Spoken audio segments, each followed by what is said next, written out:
एक दिन कंगना ने बामुश्किल किसी जुगत से आदित्य का फ़ोन अपने हाथ में ले लिया और उससे आदित्य की पत्नी जरीना को कॉल कर दिया।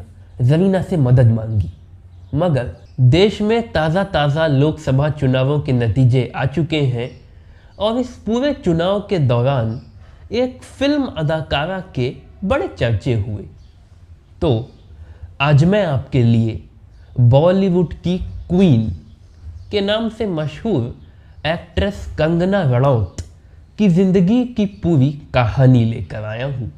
क्यों कंगना रनौत के प्रेमी ने ही किया उन्हें बेहद बुरी तरह से टॉर्चर, किसने किया कंगना रनौत का यौन शोषण, कैसे पागल हो गई कंगना रनौत और इतना सब कुछ झेलने के बाद फिर कैसे बॉलीवुड की क्वीन बन गई कंगना रनौत। ऐसे तमाम दिलचस्प सवालों के जवाब आपको मिलेंगे सिर्फ इस एक वीडियो में। तो चलिए शुरू करते हैं। कंगना रनौत का जन्म 23 मार्च सन 1986 को हिमाचल प्रदेश के मंडी जिले के सूरजपुर कस्बे के भांबली गांव में हुआ था। कंगना के परिवार का फिल्मी दुनिया से दूर दूर तक कोई लेना देना नहीं था। कंगना के दादाजी आईएएस ऑफिसर थे। कंगना के पिताजी अमरदीप रनौत बिजनेसमैन थे। कंगना की माँ आशा रनौत टीचर थी। कंगना का एक छोटा भाई था अक्षत, एक बड़ी बहन थी रंगोली। बचपन से ही कंगना के तेवर बड़े बगावती थे।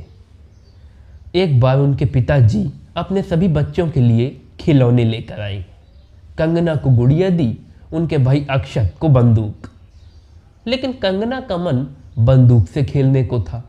उन्होंने अपने पिताजी से बंदूक मांगी तो उनके पिताजी ने हंसते हुए कहा, अरे बिटिया, तुम बंदूक लेकर क्या करोगी, तुम तो लड़की हो, गुड़िया से खेलो।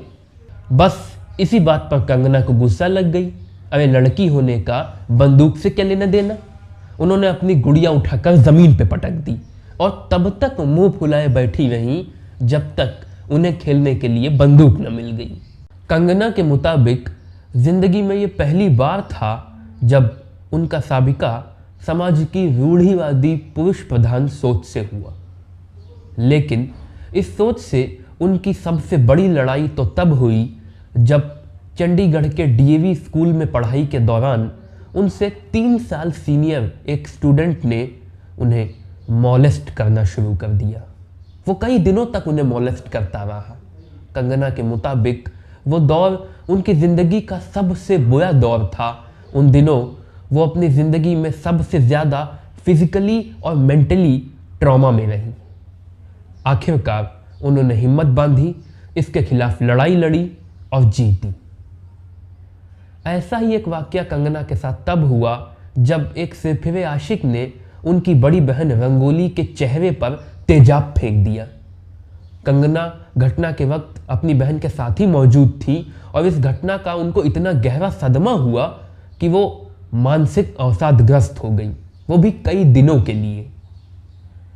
वैसे कंगना के पिता का सपना था कि कंगना एक बहुत बड़ी डॉक्टर बने, लेकिन 12th क्लास के बोर्ड एग्जाम्स में कंगना केमिस्ट्री के सब्जेक्ट में फेल हो गई। उस दिन कंगना को पहली बार अपने पिता का थप्पड़ खाने को मिला। ये वही दिन था जब कंगना और उनके पिता में एक तीखी जोरदार बहस हुई।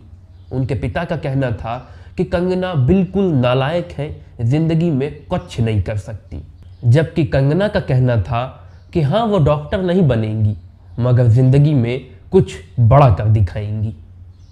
इस बहस का खात्मा तब हुआ जब कंगना रोते हुए दौड़ते हुए घर से बाहर निकल गई।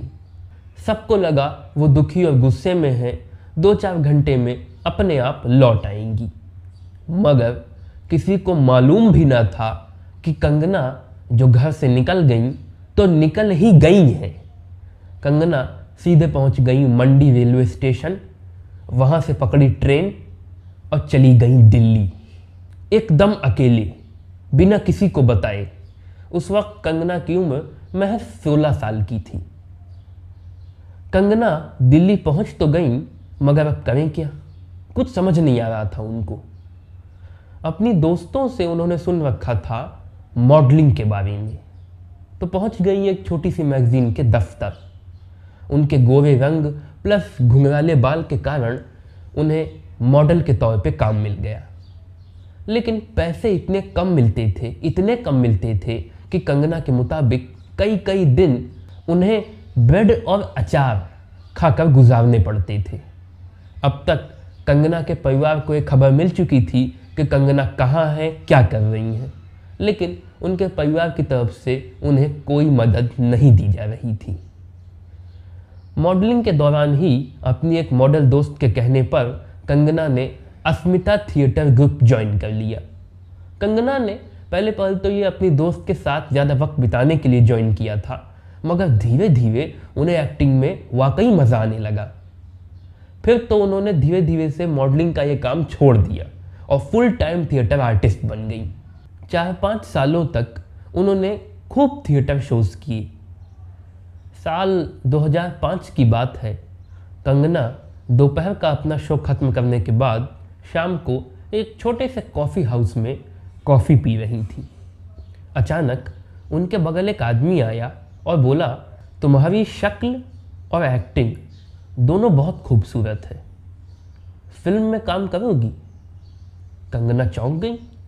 उन्होंने कहा, मौका मिलेगा तो ज़रूर करूँगी, मगर आप कौन? उस आदमी ने उनके सामने वाली चेयर पर बैठते हुए कहा, मेरा नाम अनुराग बासु है। कंगना को यकीन नहीं हुआ। ये मशहूर फिल्म डायरेक्टर अनुराग बासु थे, जिनकी हालिया रिलीज़ हुई फिल्म मर्डर बड़ी हिट हुई थी। अनुराग बासु ने कंगना रनौत को अपनी अगली फिल्म गैंगस्टर में बतौर हीरोइन कास्ट कर लिया। इस फिल्म में उनके अपोजिट हीरो थे इमरान हाशमी।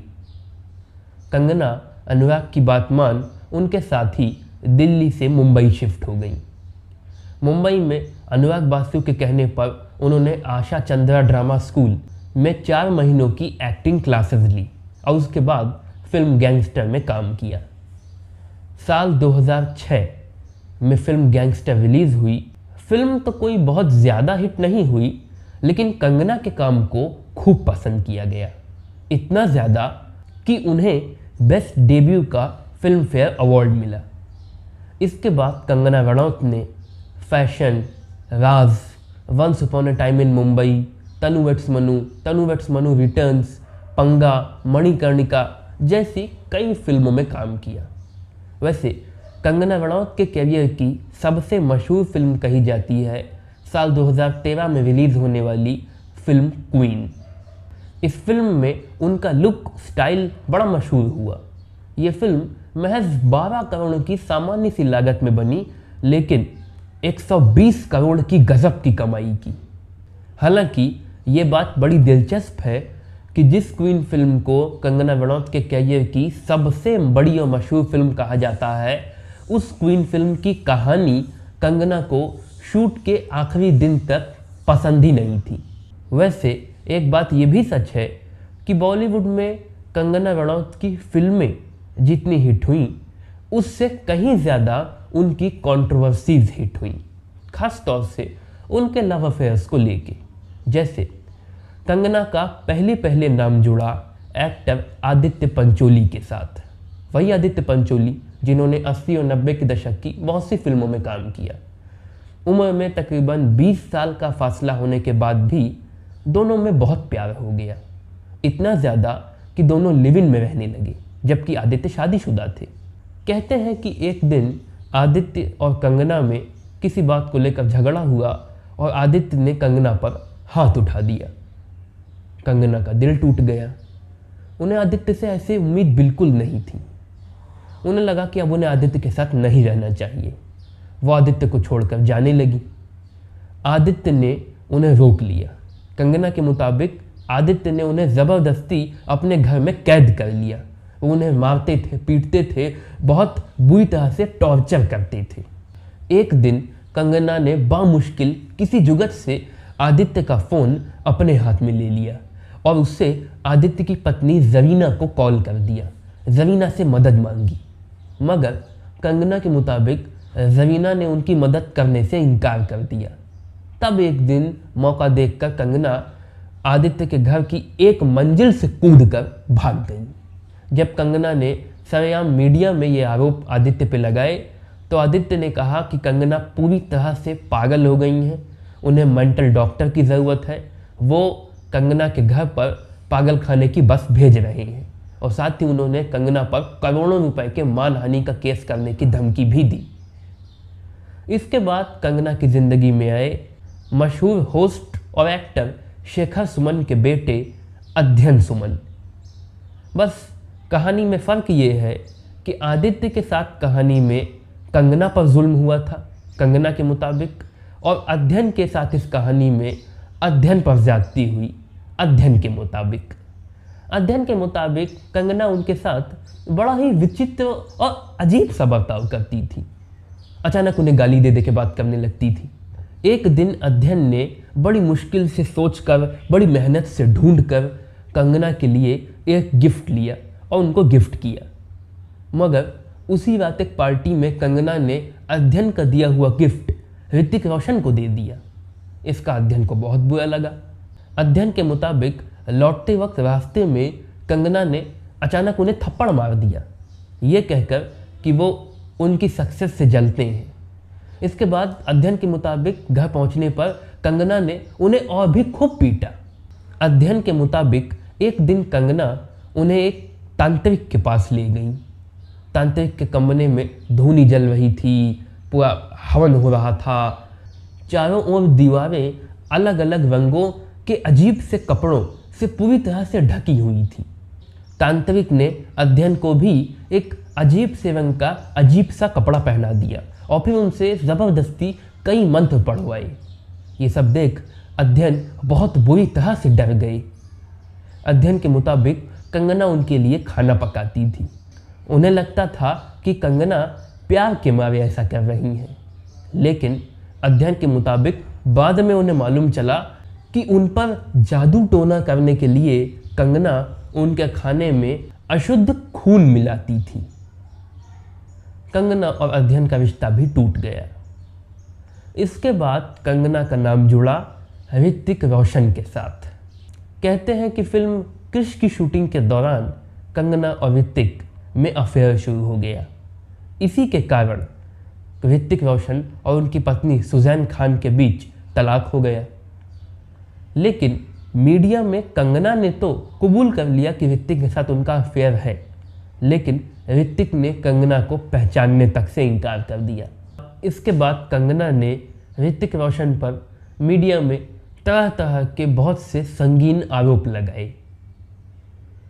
साल 2019 के बाद कंगना रनौत का एक अलग ही अवतार लोगों को देखने को मिला, जब कंगना रनौत ने देश भर के मुद्दों, खास तौर से पॉलिटिकल मुद्दों पर टीका टिप्पणी करना शुरू कर दिया।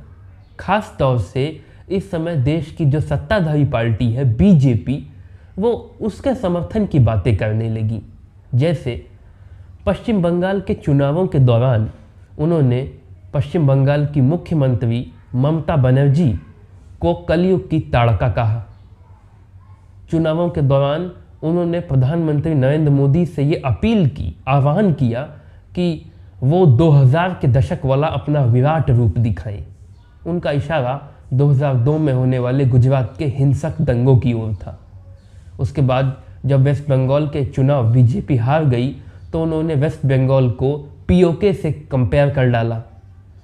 उन्होंने बीएमसी, पूरी महाराष्ट्र सरकार, उद्धव ठाकरे से पंगा लिया। पूरे किसान आंदोलन के दौरान उन्होंने किसान आंदोलन की खूब बुराई की, उसकी कलाई खोलने की कोशिश की, उस पर तमाम तरह के संगीन आरोप लगाए, देशद्रोह और खालिस्तान समर्थित होने का आरोप लगाए। 2022 के उत्तर प्रदेश के चुनावों में उन्होंने योगी सरकार के लिए ज़बरदस्त एडवर्टाइजमेंट भी किया। योगी सरकार को अपनी चहेती सरकार कहा। कंगना की इन्हीं सब हरकतों को देखकर लोगों का कहना है कि कंगना को सत्ताधारी पार्टी बीजेपी से कुछ ज़्यादा ही लगाव हो गया है और बीजेपी से उनके इस मोह का फल उन्हें ये मिला कि उन्हें हाल ही में अपनी 3 फिल्मों के लिए नेशनल अवार्ड मिल गया, जबकि इन फिल्मों की कामयाबी और क्रिटिक्स के मुताबिक यहाँ तक कि इन फिल्मों में उनकी परफॉर्मेंस दोनों ही इन नेशनल अवार्ड्स का समर्थन नहीं करती है। इस साल 2024 में तो कंगना खुलकर पूरी तरह से अब राजनीति में उतर गई हैं। उन्होंने भारतीय जनता पार्टी के टिकट से मंडी सीट से, यानी अपनी सीट से, अपने शहर से चुनाव लड़ा और चुनावी नतीजों के बाद अब जैसा कि साफ दिख रहा है वो जीत चुकी है। अब सबसे बड़ा सवाल ये है कि जीतने के बाद क्या कंगना फिल्मों को पूरी तरह से छोड़ देंगी, क्योंकि चुनावों के दौरान तो जब एक पत्रकार ने उनसे ये सवाल किया कि क्या जीतने के बाद वो बॉलीवुड छोड़ देंगी, तो उन्होंने इसके जवाब में कहा था, हाँ, फिल्मों की दुनिया तो पूरी झूठ है, वहाँ धोखे दिए जाते हैं, जबकि राजनीति की दुनिया सही है, यहाँ जनता से सिर्फ सच बोला जाता है। तो अब कयास ये लगाए जा रहे हैं कि शायद कंगना रनौत जीतने के बाद बॉलीवुड को पूरी तरह से छोड़ दें, अपने फिल्मी करियर को पूरी तरह से छोड़ दें। ऐसे में फिर एक सवाल ये भी उठता है कि क्या कंगना रनौत की अपकमिंग फिल्म इमरजेंसी, जिसकी मेन हीरोइन भी वही है, उन्होंने ही उसे डायरेक्ट भी किया है, रिलीज़ नहीं होगी? अगर रिलीज़ होगी तो कब? क्या कंगना फिल्मों को पूरी तरह से छोड़ देंगी? इन सवालों के जवाब अभी मिलने बाकी हैं। देखिए क्या होता है।